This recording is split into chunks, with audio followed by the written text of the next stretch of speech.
En el Renacimiento, el ser humano empezó a orientarse por el tiempo. En 1510, el mecánico de precisión Peter Henlein inventó el reloj de bolsillo. Este se convirtió en un instrumento poderoso. Los comerciantes ganaron fortunas con él y ayudó a los marineros durante la navegación. Anteriormente había sido descubierta América y el mundo conocido se triplicó. Los hombres comenzaron a entender la Tierra y surgió un imperio en el que el sol nunca se ponía.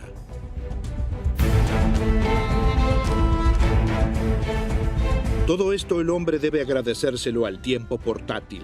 Ahora los eruditos podían medir y calcular el curso de las estrellas. Descubrieron la mecánica de los planetas y finalmente desplazaron el Sol al centro de su sistema. Fue un lanzamiento a las estrellas, al menos mentalmente. La invención del reloj de bolsillo se convierte en el turbocompresor de la historia.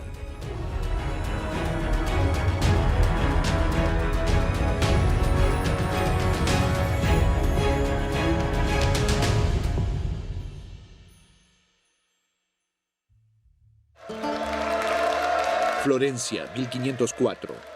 Leonardo da Vinci fue el protagonista de una época conocida como el Renacimiento, en la que se crearía la pintura más famosa de todos los tiempos. La Mona Lisa. La misteriosa belleza con una sonrisa inimitable. Presumiblemente el retrato de la florentina Lisa del Giocondo, esposa de un comerciante florentino de telas y seda. Se dice que Leonardo durante años no había completado la pintura. El artista da Vinci reñía siempre con sus obras, nunca estaba satisfecho con ellas y siempre intentaba mejorarlas. El Papa León X dijo sobre Leonardo: "Este hombre nunca terminará nada". Se equivocaría. Leonardo polarizaba.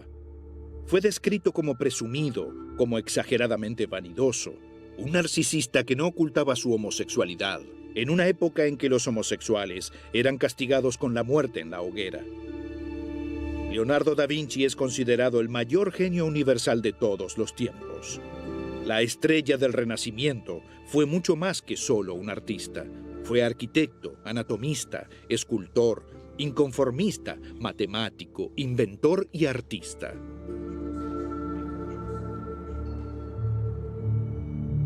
Sin embargo, para el genial creador de la Mona Lisa, tal vez la pintura fue tan solo un mal necesario. Solo 15 pinturas se atribuyen hoy en día a Leonardo da Vinci. La mayoría se perdió porque siempre experimentaba con nuevas combinaciones de colores, muchas de las cuales se descomponían con el tiempo. Inventar estaba para él en primer lugar, antes que pintar. Puede ser que con arte se ganara el pan para el día a día, para tener la libertad de continuar su investigación científica. En el siglo XV, en Italia se libraban numerosas pequeñas guerras. En 1405, Venecia venció a Padua. Florencia conquistó Pisa. Los napolitanos arremetieron contra Roma en 1413. En 1440, Florencia se enfrentó a Nápoles y Venecia. Las ciudades italianas tenían un apetito insaciable unas por otras. Sin embargo, sus eternas luchas estimularon el progreso, la guerra como promotora de las artes. La preferencia de Leonardo por la mecánica correspondía al espíritu de la época, porque muchas personas multifacéticas como él buscaban los motores que ponían en movimiento al hombre, a la Tierra, al universo. Los mecanismos del reloj eran mecánicamente lo más complejo que tenía para ofrecer la época de Leonardo. Alrededor de 1505, Peter Henlein inventó un reloj portátil. El nuevo hombre ahora andaba con el tiempo como si éste le perteneciera. La medición del tiempo hasta el día de hoy está inseparablemente vinculada a la exploración del cielo. En el Renacimiento, el hombre dejó en sus pensamientos el estrecho mundo y se lanzó a las estrellas. Frauenburg, alrededor de 1540. El canónigo Nicolás Copérnico, un alto funcionario del gobierno y un genio universal. Era médico, graduado en Derecho, matemático, pero también un economista que había escrito un trabajo muy notorio sobre la teoría monetaria. Sin embargo, su pasión personal era la astronomía. Sus observaciones y cálculos astronómicos contradecían el modelo generalmente aceptado del antiguo erudito Claudio Ptolomeo, a saber, que la Tierra se encontraba en el centro del sistema solar. Esta visión geocéntrica del mundo enseñaba también a la Iglesia. Copérnico veía el Sol en el centro del sistema, y aunque trabajó durante 30 años en su modelo, no lo publica. Amigos y confidentes, incluidos altos clérigos, trataron de persuadirlo para que publicara su trabajo, sin éxito. Martín Lutero lo llamó loco. El modelo de Copérnico no fue descartado tanto por herético, sino por producto de la imaginación. Recién 70 años después de su muerte, las observaciones de Galileo Galilei proporcionaron argumentos convincentes. La prueba física, sin embargo, se deberían esperar otros 300 años. La Tierra fue sacada del centro del mundo y clasificada como un simple planeta que orbita alrededor del Sol junto a otros.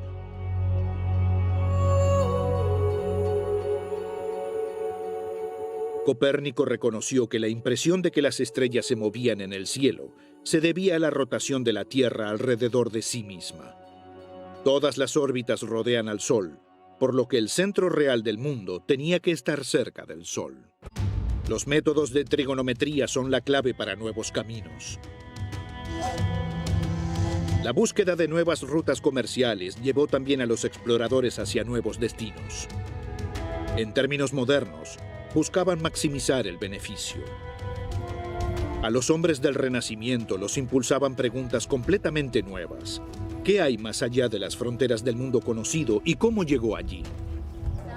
Los comerciantes europeos reconocieron que sería más beneficioso llevar grandes cantidades de pimienta, canela y seda a Europa a través de las rutas de transporte portuguesas, en lugar de transportarlas en pequeñas unidades por la ruta terrestre controlada por Venecia. Así cayó el monopolio de las especias de los venecianos. Muchas casas comerciales del Renacimiento invirtieron en el transporte naval. Portugal y España se convirtieron en las principales naciones comerciales. Lisboa, 1484. Tal vez estaba a solo unas horas de cumplir el sueño de su vida. Cristóbal Colón, de 33 años, tenía una audiencia con el rey Juan II de Portugal. El marinero profesional de Génova tenía un profundo conocimiento de matemáticas y cartografía, y era un ávido defensor de la idea del antiguo erudito Aristóteles, quien había afirmado que podría llegarse a Asia en unos pocos días por una ruta hacia el oeste. Los antiguos eruditos estimaban que Europa y Asia ocupaban la mitad de la anchura de la Tierra. Colón creía incluso que Eurasia era mucho más grande. De hecho, solo cubre alrededor de 1/3 de la extensión terrestre. Colón imaginaba el mundo mucho más pequeño de lo que realmente es, en concreto, menos de la mitad de su tamaño. Creía que la ruta occidental a China e India tendría 4.500 kilómetros de longitud, un gran desafío para Colón y su tripulación. De hecho, el trayecto es de 20.000 kilómetros. Esto superaba con creces las posibilidades de su época. Por lo tanto, Colón asumió el riesgo, lo que también juzgó mal. Los expertos del rey Juan sospecharon que estaba equivocado y le negaron el apoyo financiero. Recién 8 años después lo recibiría el rey español Fernando II. Después de 6 semanas de navegación, el 12 de octubre de 1492, Colón llegó a las Bahamas. Posteriormente también a Cuba y a la Española. Creyó haber encontrado la ruta occidental a Asia. Pensó que la Española era la costa de China. En su informe, le promete a la corona española tanto oro como necesitara y tantos esclavos como demandara. Colón descubrió el Nuevo Mundo y lo sumió en el desastre. A través de sus descubrimientos, entre comillas, ya que las tierras ya estaban allí, abrió las puertas a catástrofes sin precedentes. A raíz de los gérmenes traídos murieron millones de indígenas. Estaban interesados en oro, oro y solo oro. Y después venía Dios, pero antes las especias. Es decir, sus viajes abrieron las tierras recién descubiertas a los conquistadores extranjeros, y esto afectó a los pueblos indígenas de forma sostenible y durante mucho tiempo. Colón creyó hasta el final de su vida haber encontrado la ruta marítima hacia la China continental. Su descubrimiento había cambiado el mundo. España y Portugal se convirtieron en potencias imperiales. Pero él fue también el primero de una serie de crueles conquistadores. ¿Qué lo llevó a eso? ¿Ansias de aventura? ¿La perspectiva de poder? ¿La riqueza o la fama? Colón fue sin duda un hombre que buscaba fama. Buscaba fortuna, pero también era una persona muy creyente. También se ve a sí mismo en el contexto de la historia de la salvación, porque puede conducir a innumerables almas si sus cuerpos lo sobreviven a la fe cristiana. Hay muchos indicios de que finales del siglo XV era el final de los tiempos. Como muy a menudo se mezcla la racionalidad, también la búsqueda de ganancias y el deseo de fama con motivos aparentemente medievales. El Renacimiento tiene sus dos caras, y Colón también. El emperador Carlos V, en cuyo imperio el sol nunca se ponía, gracias a los descubrimientos y a los descubridores. Su imperio abarcaba gran parte de Europa, con posesiones en América del Sur, del Norte y Asia.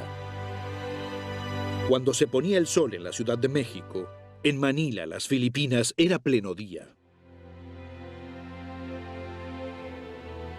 Fue coronado por el Papa en 1530. El rey español Carlos I se convirtió en Carlos V, emperador del Sacro Imperio Romano Germánico. Se veía a sí mismo como un monarca universal, defensor de la fe, llamado por Dios. Con distintos decretos, intentó contrarrestar la esclavitud de los pueblos indígenas. En 1540, ordenó incluso su liberación. Sin embargo, las colonias estaban muy lejos y, en definitiva, la necesidad de oro de Carlos era demasiado grande. Fracasó. El imperio de Carlos codiciaba oro y plata. Entre 1541 y 1560, 67 toneladas de oro y 480 toneladas de plata llegaron a España y provocaron una crisis económica. En la Edad Media, los judíos eran los únicos en Europa que podían otorgar préstamos y cobrar interés. Los empresarios judíos controlaban las finanzas internacionales. Es por eso que algunos los veían como usureros y los maldecían. En la península ibérica se produjeron brutales persecuciones. La población judía fue perseguida, asesinada, expulsada. El sistema financiero judío colapsó. El mercado monetario europeo se reorientó. En medio del miedo al infierno, la Iglesia predicaba que ella podría reducir las penas del infierno por autoridad divina o incluso indultarlas. Sin embargo, los pecadores no obtenían esta indulgencia gratuitamente. Si el dinero suena en la caja, el alma salta fuera del fuego. Era el eslogan de ventas del monje dominicano Johann Tetzel. Uno de los vendedores de indulgencias más infames ofrecía incluso indulgencias por blasfemia y asesinato. En el otoño de 1511, el monje agustino Martín Lutero, de 28 años, se encontraba en Roma. Él también buscaba la indulgencia. De rodillas, subió la escalera santa en el Palacio de Letrán para obtener el perdón de los pecados y para liberar a sus familiares fallecidos del purgatorio. Desde la época del emperador Constantino, el Palacio de Letrán fue la sede oficial de los papas. El Palacio de Letrán, construido por el Papa Sixto V, una construcción renacentista del siglo XVI, y la máquina de dinero de los papas renacentistas fue el comercio de indulgencias.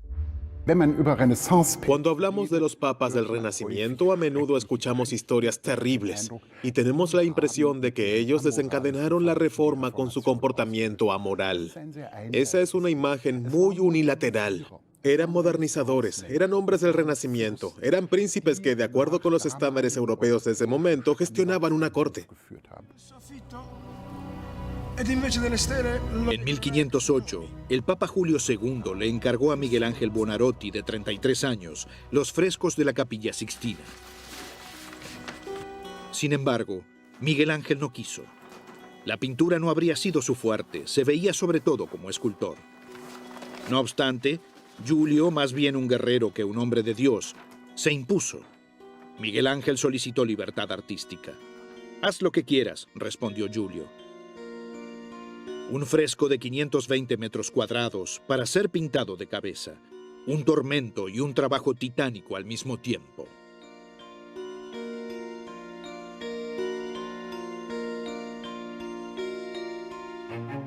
Los frescos de la bóveda de la Capilla Sixtina son, junto a la Mona Lisa de Leonardo, sin duda, las pinturas más famosas del Renacimiento, sino de toda la historia del arte.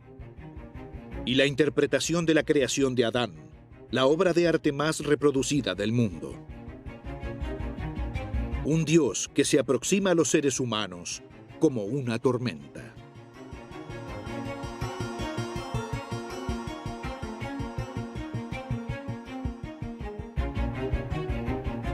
Y un juicio final que representa a las huestes celestiales desnudas como los dioses del Olimpo. La valerosa obra de un grande, pero posible solo a través de su mecenas papal. No tendríamos la iglesia de San Pedro, no tendríamos el maravilloso arte en Roma, no tendríamos muchas piezas musicales si no hubiesen existido esos papas del Renacimiento. Los papas renacentistas son como toda la ambivalencia moderna. Tienen rasgos admirables y hermosos y, por supuesto, se comportaron como príncipes. Como el príncipe Maquiavelo, de manera libre y soberana, y en ocasiones dejaron de lado sus deberes eclesiásticos o incluso los olvidaron. El Papa Giulio II, il terribile, el terrible, lo llamaron los romanos. El maestro mayor de obras a su lado, Donato Bramante, llamado maestro Rovinante, maestro de la destrucción. Este dúo dejó su marca en Roma. Giulio hizo derribar edificios, ampliar plazas y reconstruir caminos. Bramante se hizo famoso con el Tempietto di Bramante, el templito, inspirado en los templos circulares romanos. Es considerado un modelo del Alto Renacimiento. El Papa Giulio II se impuso sobre todas las protestas de sus cardenales e hizo derribar la venerable basílica del emperador Constantino. Quería construir en su lugar la iglesia más grande de la cristiandad, la Basílica de San Pedro. Giulio era un gigantómano. Su domo también debería albergar su monumental sepulcro, mayor que cualquier cosa que el mundo haya visto jamás. Donato Bramante recibió la adjudicación por la Basílica de San Pedro como iglesia del Santo Sepulcro de Giulio II. En 1506 comenzaron los trabajos de construcción. Pasaron 40 años hasta que el escultor, pintor, poeta e investigador Miguel Ángel se convirtiera en maestro mayor de obras y arquitecto de la Basílica de San Pedro. En 1547, a la edad de 72 años, Miguel Ángel Buonarroti se hizo cargo de la dirección de la obra de construcción más grande de Europa. Fue la corona de su vida artística. La construcción de la cúpula de la Basílica de San Pedro, el edificio autoportante de ladrillos más grande del mundo. La cúpula nervada fue su construcción, su idea. Su vida artística abarcó 70 años. Se veía a sí mismo como escultor, pero como pintor y maestro mayor de obras, también creó obras épicas. Pasó años en canteras, siempre en busca de material, y literalmente removió montañas. Miguel Ángel vivió 9 papas y trabajó hasta su último aliento. Llegó a los 89 años. En su tiempo, una edad bíblica. Fue uno de los grandes artistas eruditos del Renacimiento y el año de su muerte es considerado por muchos historiadores del arte como el final de esta era. Miguel Ángel murió el 18 de febrero de 1564.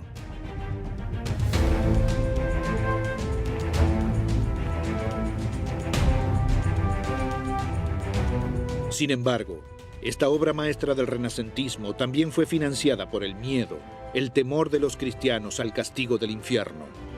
Fue el Papa León X quien promovió el comercio de indulgencias para financiar el nuevo edificio. Martín Lutero se horrorizó ante la decadencia moral que experimentó en Roma. El viaje a Roma es considerado como su experiencia clave y fue mencionado repetidamente por el propio Lutero en escritos y discursos posteriores.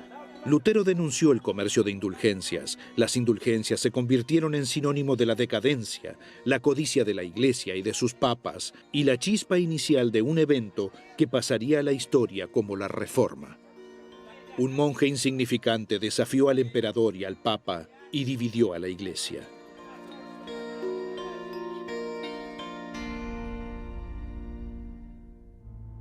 No era un revolucionario, sino un reformador. Solo 2 generaciones después de Lutero, llegó la guerra más cruel hasta entonces, la Guerra de los 30 años. La lucha entre católicos y protestantes devastó el imperio. En 95 tesis, Martín Lutero condenó la práctica de las indulgencias y en público. En el lapso de unos pocos meses, aparecieron más de 80 escritos individuales y colecciones literarias de Lutero en más de 600 ediciones. Lutero se convirtió en una estrella de los medios, y la impresión de libros, el primer medio masivo de la humanidad.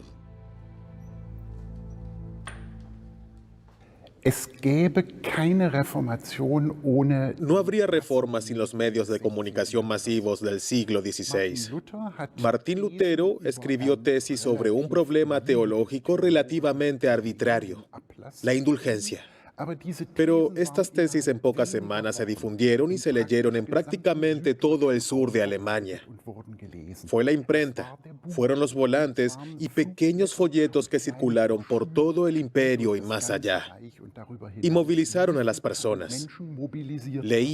Leían en voz alta y discutían sobre lo que habían leído con las personas que no sabían leer. Nunca antes en su historia, el hombre experimentó un impulso de desarrollo comparable. El Renacimiento aventaja incluso a nuestro trepidante tiempo. Nunca se ha desarrollado, inventado, movilizado, cambiado, revolucionado y rechazado tanto en tan poco tiempo. Un desarrollo impulsado por hombres que dominan lo imposible, porque comprendieron su mundo. El Renacimiento es un alegato contra la estrechez mental y el culto de los expertos para curiosos y quienes tienen el coraje de ir por caminos inusuales. Una historia de personas que no creyeron, sino que querían saber y que no aceptaron límites. El Renacimiento es nuestro pasado y nuestro futuro.